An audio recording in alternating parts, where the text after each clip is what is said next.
Assalomu alaykum. Men Hasanova Aziza, ingliz tili fani o'qituvchisiman. Hozirgi kunda Grant ta'limda faoliyat yuritib kelyapman va bu sohada 11 yildan beri shu sohaning ichidaman. Bilamizki, ingliz tili juda qiziqarli fan. Hamma o'quvchilar har doim bir qiziqish, o'ziga xos bir ko'zlari yonib darsga kelishadi.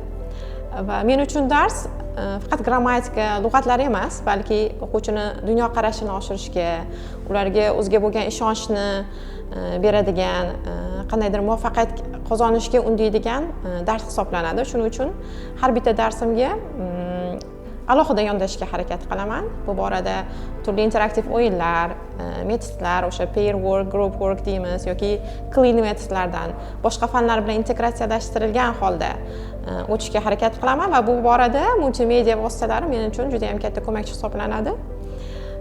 Dars jarayonida har bir o'quvchini individual yondashga harakat qilaman, chunki ba'zi birlariga bilamizki, qo'shimcha topshiriqlar kifoya qilsa, ba'zi birlariga qandaydir motivatsiya berish kerak bo'ladi yoki o'ziga bo'lgan ishonchni orttirish uchun qo'shimcha bir ruhiy bir dalda kerak bo'ladi va shularni hisobga olgan holda darsimda do'stona muhit yaratishga, ijobiy bir atmosfera hosil qilishga harakat qilaman. Va bu borada ota-onalar bilan har doim aloqada bo'lishga intilaman, chunki bilamizki, bu til o'rganish faqatgina kun davomida 1-2 soat bilan kifoyalanmaydi. Uyda ham bola o'sha ingliz tiliga asoslangan bir musiqa yoki kino, multfilm ko'rishni yoki qo'shimcha bir lug'at yodlash uchun uyda ham bir alohida shug'ullanish kerak bo'ladi va bu borada ko'pincha ota-onalar menga har doim ko'makdosh bo'lishgan.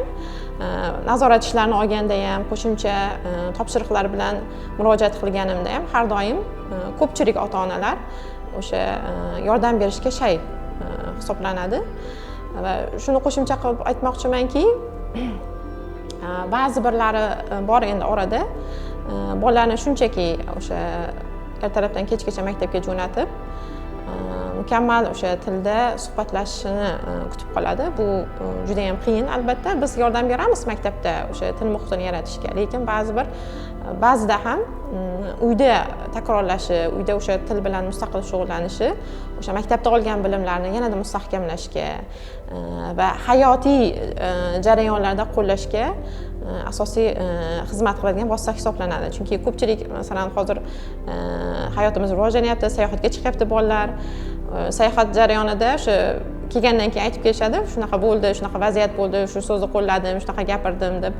Ba'zi birlari o'sha men so'z bilmay qoldim, nima edi ustoz deb o'zi qiziqish bilan kelishadi. Hozirgi kunda til bu juda katta imkoniyatlarni eshigini ochuvchi kalit hisoblanadi. Ayniqsa ingliz tili.